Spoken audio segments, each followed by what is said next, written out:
The deck I'll be showing you today started off as a small indie release and quickly became tarot reader favorite, so much so that the giant US games picked it up for mass production. This deck combines nautical mythology, pirates and mermaids with just the right amount of adventure. It has minimalist muted tones that help you to focus on actual reading. So, if you like navigating stormy waters with the help of a kraken, this could be your next favorite deck. Also, if you're a pirate, this is a must-have. Hey, welcome back! And if you're new to the channel, I'm Jay with Lunar Tarot, where I bring you weekly tarot and oracle deck reviews to inspire readings. And today's deck is the Tempest Tarot, created by Macy Bristol, an indie creator, and it quickly made waves, pun intended, in the tarot community. It's been called a must-have, a favorite on Reddit and YouTube. A fun fact, I initially skipped this deck because I was thinking the artwork was too basic, but I'm glad I gave it the chance because it completely surprised me. The artwork actually has a lot of depth to it. This deck reads easily and clearly, and especially if you're familiar with RWS or grew up loving the Pirates of Caribbean. Let's have a look at this gem together. The deck comes in a sturdy tug box, which I think was an issue with the original release because that tug box wasn't of really good quality, and this is much more durable. It's got a waxy finish.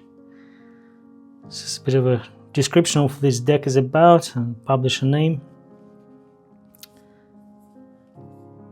Some of the artwork you will see here as well. I'm not a big fan of tag boxes in general because they make it really difficult to put the cards back in, like you can see here, but this is not bad. So thick cardboard here. So the guidebook is quite nice. It's thick enough to fit into the box, but also if you are new to RWS, it will give you the meaning of a card so you don't have to search it on the internet. There's a bit of a lore as well on this deck, the meaning of it. And without going into a lot of detail, the idea behind it is that the ocean represents the space between the heaven and earth, and similarly, tarot is this connection between the divine and our mundane world, and that's how they are connected. You're not gonna find surprises here. It's pretty much aligned with RWS. You have a bit of a backstory on the author as well, the back, and a few cool spreads.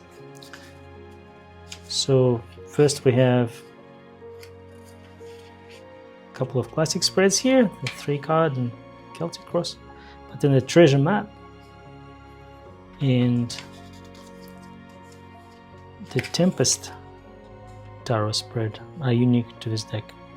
And this is Macy Bristol, the creator of the deck. Now the deck structure is pretty much identical to RWS with slight differences, and I'll talk about it as I go through the deck.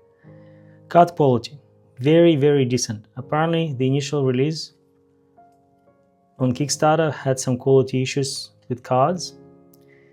There is no such issue here. The cards are quite thick, so they're easy to shuffle, and they've got this matte finish. So a tiny bit of shine, but it's pretty much matte. And I think someone mentioned they could be using a linen printing, which I don't know what it is. If you do, leave me a comment below. Now on the back of it, they also have this octopus or kraken, I would say tentacles, which I thought actually may be matching a little bit. Maybe you could build something bigger, but they're not actually matching. So yeah, I thought I found some Easter egg that no one else did. And the way the pattern is printed on the back, you can read these cards in reverse as well. So that's a unique feature. Now there are 4 suits, or 5 suits, but 4 element suits in this deck, and they are pretty much identical. For the wands change though, because wands here are telescopes, and a connection there that they allow you to see in the future. An author builds that connection that similar to wands. They sort of help you do that, but I think also a telescope looks pretty cool, and there's no wands alternative other than the walking stick of the captain in the pirate world, right?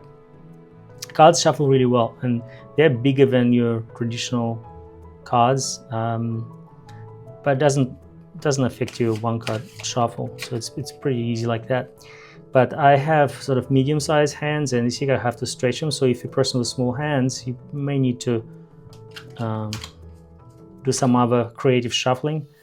They probably are okay with refill shuffle too, but I didn't want to do it because the deck is quite thick and you have to break them in before you can show off your cool refill skills. But I don't want to do it. It's a new deck and I don't want to destroy my decks, especially if I don't work with them on a daily basis. Now, there's a lot of pirates, mermaids, a lot of ocean, a lot of storms in this deck. And the artwork is hand inked, and it's got this stormy color palette. It's sort of bluish and gray. You're not going to see any red in this deck. It's quite calming, I find. The pages are all mermaids, which is pretty cool. It's a bit of a thematic charm, and you see the telescopes here. You will see a giant kraken here at some point, and it shows up on a couple of cards. And you also probably noticed already that some minor arcana cards are a little bit peepish, as in they don't really have a lot of imagery, like this one here, which you probably already figured out. It's going to make it difficult to do intuitive readings. But nevertheless, it's still a really, really good deck. Let me share with you some example cards that stood out to me from this deck. And by the way, if you're interested in seeing the whole deck, there's a flip throughout the end of this video. The Kraken. This is the devil card. This formidable creature from the myths. Didn't actually turn out to be true, I think. Didn't they find a giant squid? So there's probably a Kraken living somewhere in the depth of the ocean. Continuation of the saga.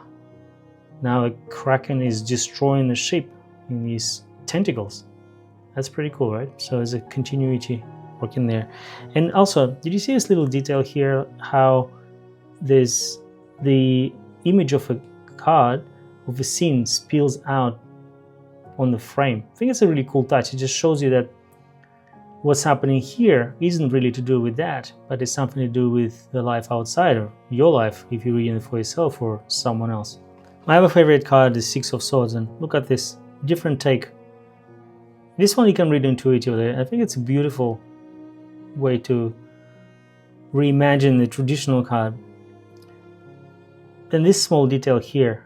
So this is Macy's signature, which is a tribute to the RWS signature from Pamela Coleman Smith, because she couldn't be credited on these cards. It's only the publisher, and after Wade got credit, she put these little initials on those cards as well. And my final favorite card here is a hermit. I mean, just because it's one of the cutest animal.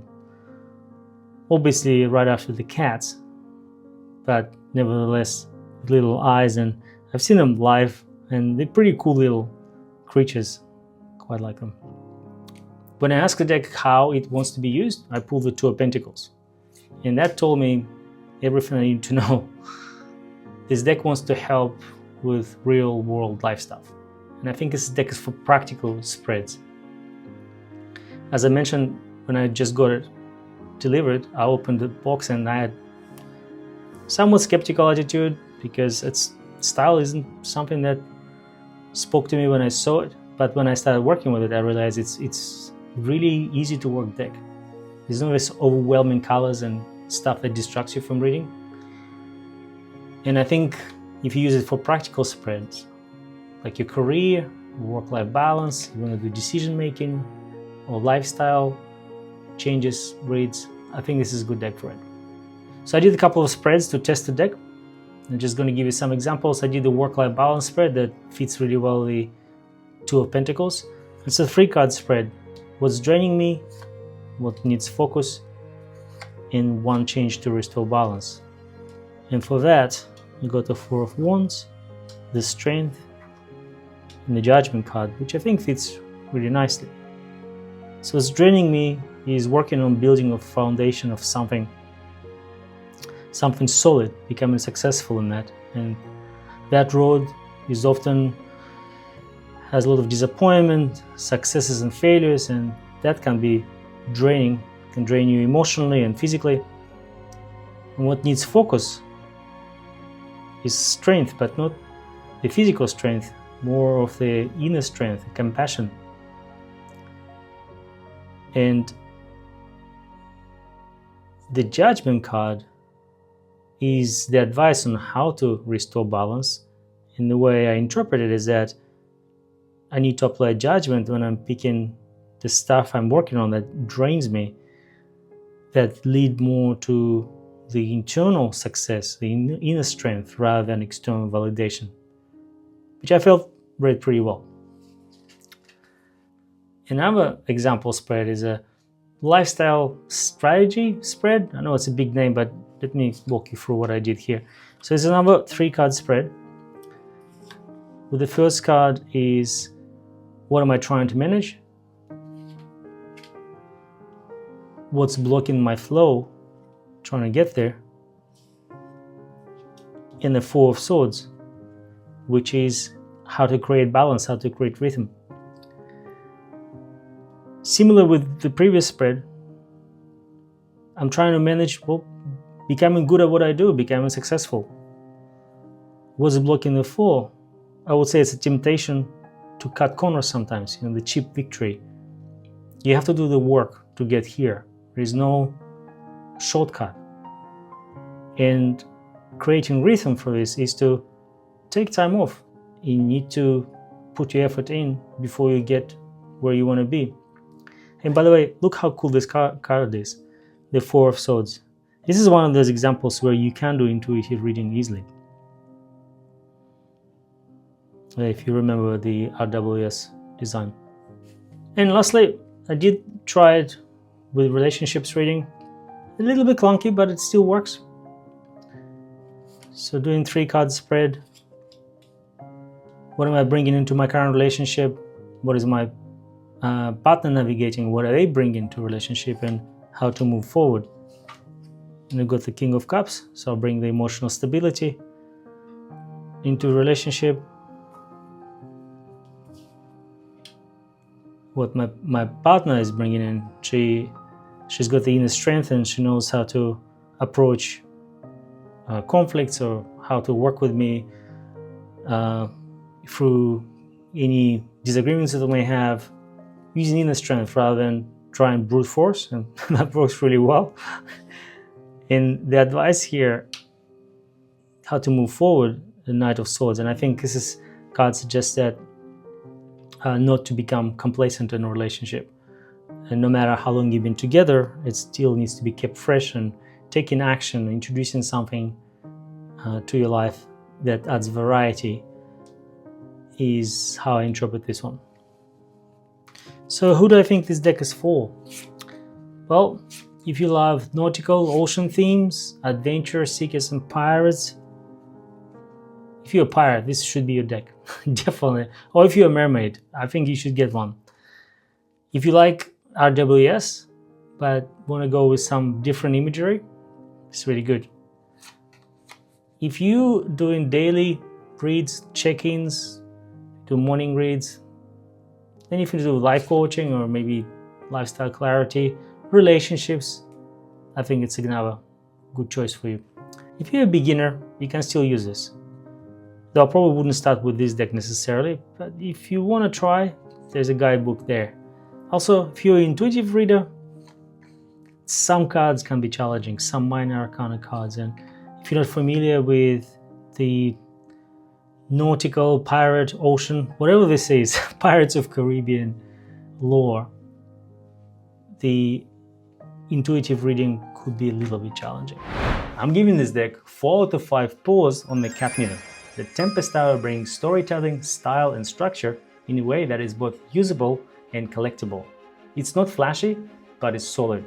It's not basic, but it's readable. It's a perfect middle ground between artistic and practical. This deck is not here to be worshipped, but it's here to do the work. This is it for today. I hope you enjoyed this, and if you did, feel free to subscribe. And if you would like to support what I do, you'll find everything you need in the description. Enjoy your flip through, and I will see you in the next one.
I'm giving this deck 4 out of 5 stars. Published by indie creator Macy Bristol. And today's deck. Okay, let's go.